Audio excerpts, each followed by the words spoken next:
left-wing Kingz. Listen, think, act, repeat. The vice presidential debate saw a return to political correctness, which was a breath of fresh air to some and boring as hell to others. Walz and Vance didn't villainize each other when they had opposing views on topics. They actually seemed to go out of their way to give their opponent the benefit of the doubt when in some of those conversations. So, Walonda, how did political civility impact the debate, and do you think that it will ever last?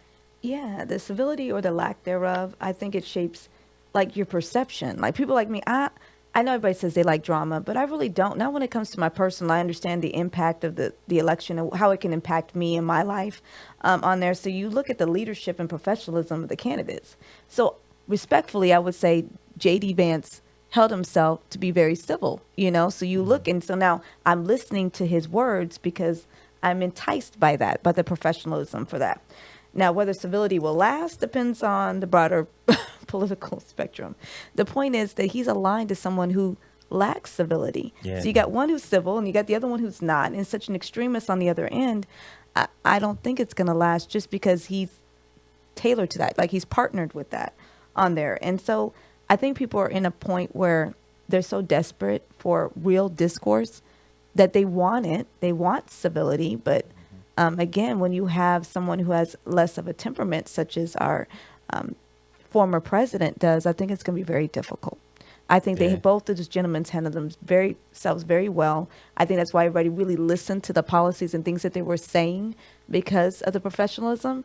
But I don't think it's going to last because it really depends on who's still running for office. And we have one who's less civil than the other. Yeah. So I think like McCarthyism, Trumpism will go away.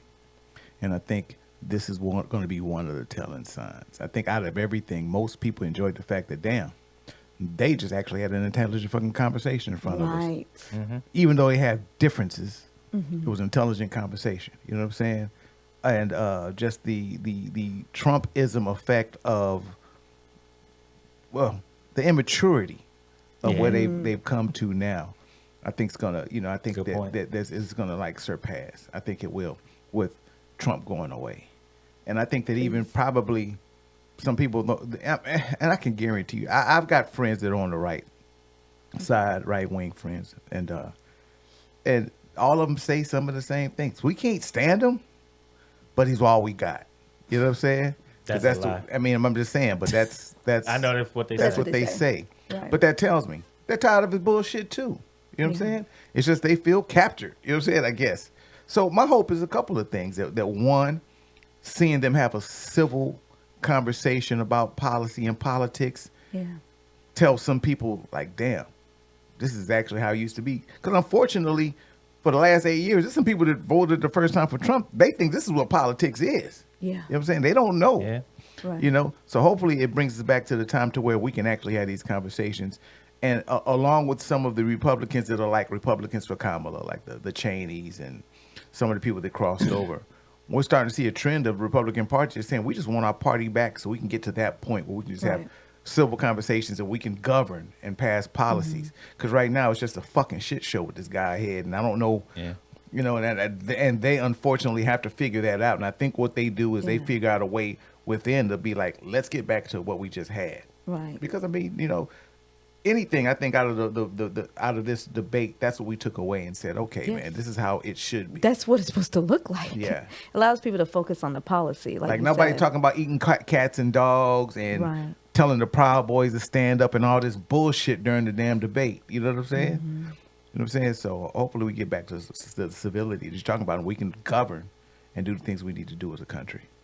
Yeah, I agree. I agree with everything you said. I hope that we can get back to civility in our political discourse. We don't have to agree, but we just need to be able to respectfully disagree. You know what I'm saying? And for some reason, like you said, hopefully Trumpism goes away just like McCarthyism, But what I will say is this, to your point, I agree with your point that some people say he's all we got, Trump's all I got, so I got to vote for him. But to those people, I will tell you this, and I've told my wife this and I've told other people this. You had a primary where you had 8, 9 other choices. Who'd you vote for then? That really tells who you really are. Now, if you voted for Nikki Haley or somebody else during the primary, great. Then you really mean what you're saying. That Trump now might be all you have. But you had 8, 9 other choices before his ass was selected. So you could have picked somebody else. So don't give me that bullshit if you voted for him during the primaries, because it's a bag of bullshit. He wasn't your only choice. Yeah. And they on the same policies. They're in your party. But they're pretty much aligned. But let me throw something else out. This fool didn't even show up to the primaries. And they still voted for him. They still voted for him. Why? That's an insult. He didn't even show up.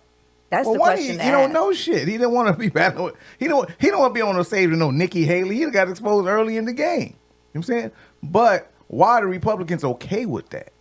Like, why are they okay with like Nick, you don't show up. I forgot. You don't play. Like, come on, dog. You didn't even show up. Got you. Don't worry about it. To me, it shows a broader problem, like with inside the party, and they're gonna have to do some reflection. Like, you have a problem possibly with minorities, you have a problem possibly with women in power, you know, like you need to do some self-reflection. I'm sorry, there's self-reflection time because there was a parade of different varieties that you could have chose from, but you still chose him.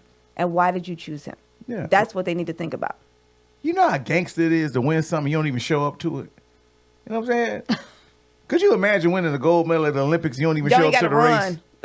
You win. We saw your times earlier. I mean, you good, man. We saw you in the nationals, man. You won already. Everybody else competing for second place. It's insulting. It's crazy.